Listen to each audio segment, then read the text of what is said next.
On my first trip to sea, I lost my friend in a deep tank. We were supposed to be cleaning down there. The tank had been open all night for ventilation. He went ahead to get things ready. When we went there, about 5 minutes later, we looked down, we saw his body at the bottom of the tank.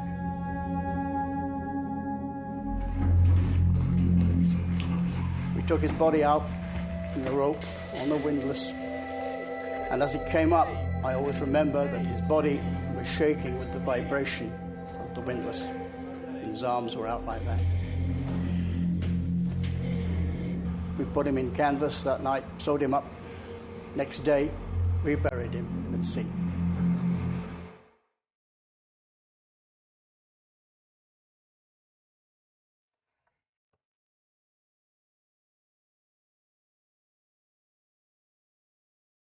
It was wrong.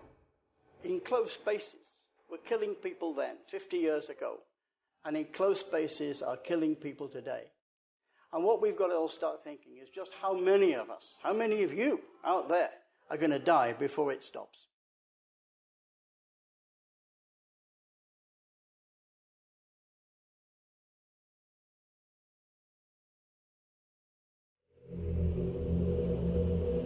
Preventing deaths in enclosed spaces at sea is probably the biggest single challenge faced by the maritime industry, and with good reason.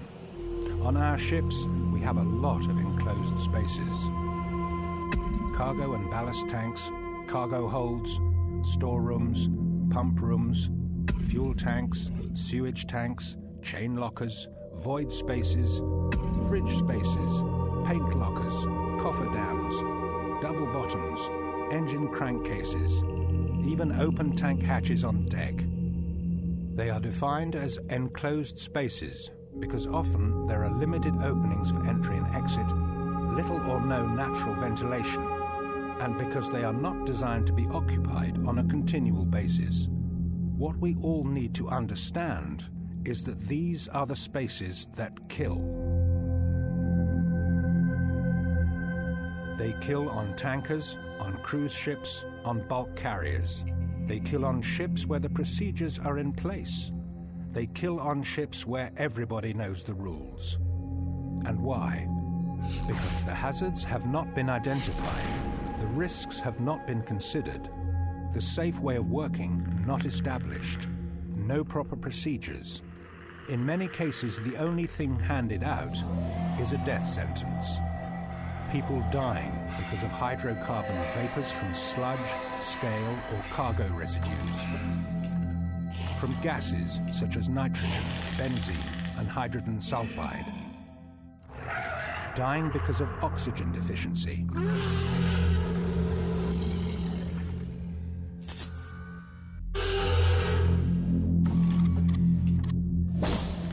And in some situations, if the atmosphere doesn't get them, the heat will.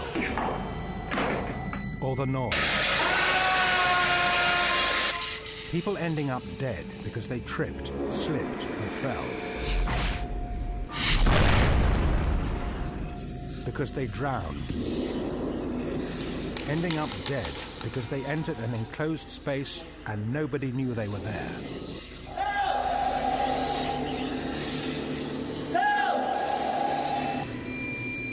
People dying in enclosed spaces, not because they couldn't get out, but because they were unprepared and should never have entered in the first place.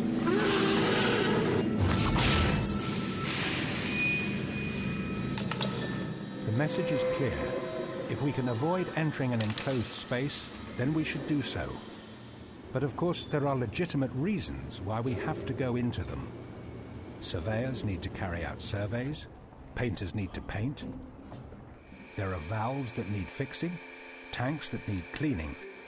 There could be damage that needs to be quickly assessed and then repaired. In all of these cases, the space must be ventilated and the atmosphere tested and approved. There must be safeguards in place to protect the people going in from any identified hazard, and there must be clearly understood procedures for controlling the entry, and monitoring the task inside. In other words, enclosed space entry should be properly managed. Falls from a height. As far as the company is concerned, that starts by making sure that all enclosed spaces on board are assessed and those identified as potentially dangerous clearly marked. Equipment. The company has to provide it, make sure there is enough of it, that it is suitable for the task, and provide instruction and training in the use of that equipment. And then we come to the most important thing of all, procedures. When it comes to enclosed spaces, there are IMO resolutions, codes of practice and guidance available from many shipping organizations, associations, and training providers.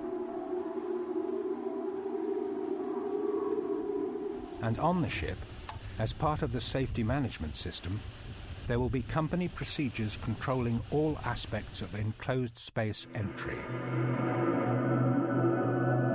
But most of the people who die in enclosed spaces die not because they didn't know about the procedures, but because they didn't follow them. In a lot of cases, because people thought the procedures took too long.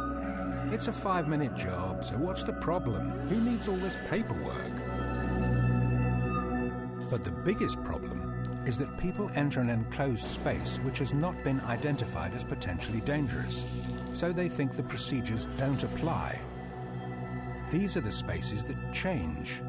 The spaces that may have been perfectly safe yesterday, yet today they are deadly. Spaces that are entered time and time again with no problem, yet kill people when circumstances change. Like a ready-use paint store.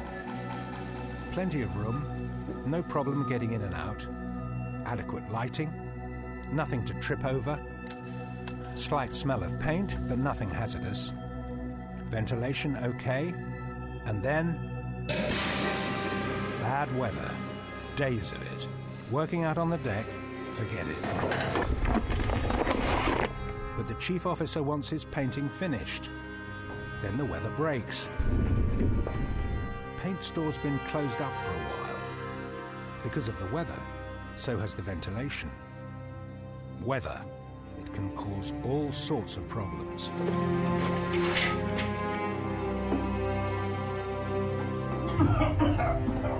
Lucky escape? Maybe. At least somebody knew where he was. Of course, it could have been just another dead body. When it comes to enclosed spaces, things are not always what they seem. That was just an example. What happened to these men is based on fact. Crew members fresh from leave, but disturbed for several nights by a banging anchor chain.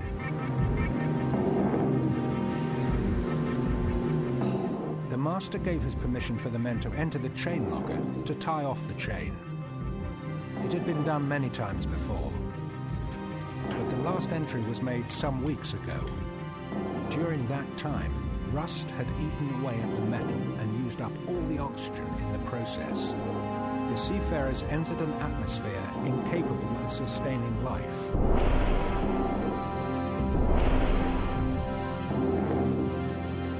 Another couple of seafarers, simply doing their jobs. Hard-working, experienced men who didn't deserve to die. But they died anyway. They entered a forward store to pass out mooring lines. It was a task that had been carried out many times before. But next to the store was a cargo hold containing steel scrap, which, like rust, absorbs oxygen. Ventilation to the store had been sealed due to bad weather. But the real killer was the hole made in the ventilation from the cargo hold. It was cut to drain off seawater. But steel scrap oxidizes, and that requires oxygen. The hole in the ventilation provided it. Last time the men entered, they were simply carrying out another routine task. But this time, with the oxygen all gone, they didn't stand a chance.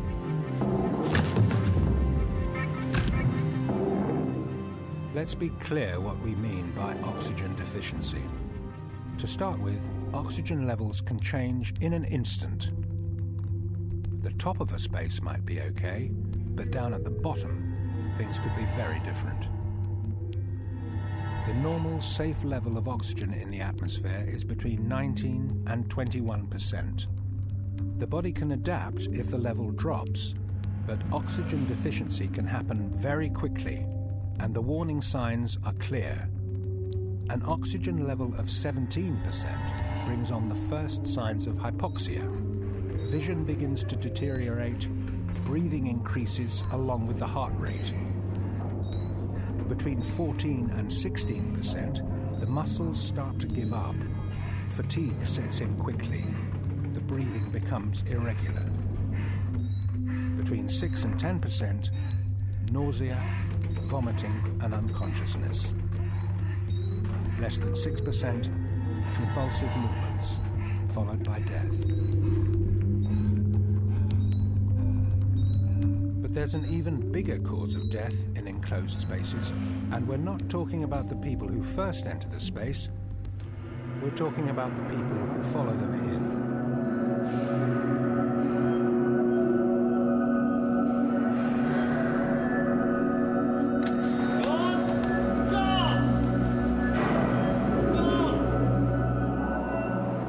Of the chain locker, the second seafarer did the right thing by raising the alarm. But instead of waiting for the rescue party, he decided to go in after his mate.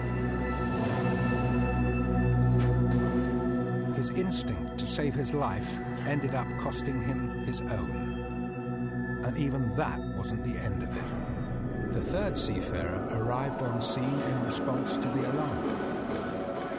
But in his panic, he ignored the rescue party and entered the locker wearing an EEBD, an escape-only device that should never have been used for entry. He knew better. He knew that the device carried only a few minutes of air. He knew that physical activity increased breathing, increased the need for air. He knew that his device was incapable of delivering it. But again, instinct won the day, and lost him his life.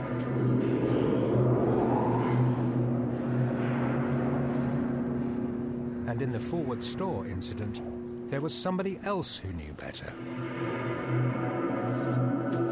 The chief officer, experienced, responsible, a man who always followed the rules, except on this occasion. He was lucky. But we can't rely on luck if we want to stay alive.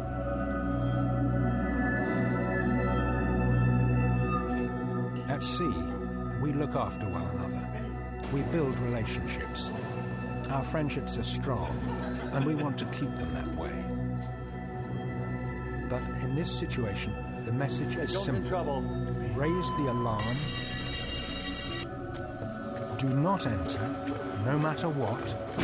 Under any circumstances, not ever.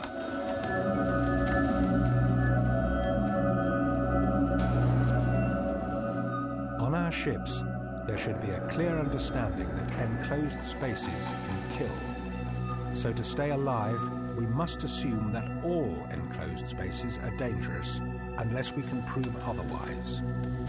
On our ships, all potentially dangerous enclosed spaces should be clearly marked. And there should be a culture on board which encourages caution concerning enclosed spaces that are not normally thought of as dangerous.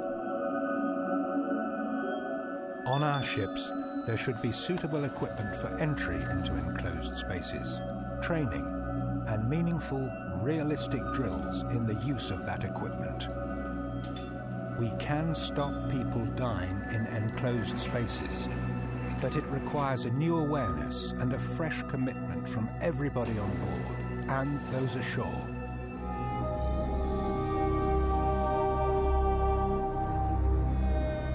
Dealing with enclosed spaces, they are killing people. We don't know how many, really. We know the reported ones, and they're in hundreds. But it could be thousands. It's a scandal. And somehow we have to stop it. All of us, together, we can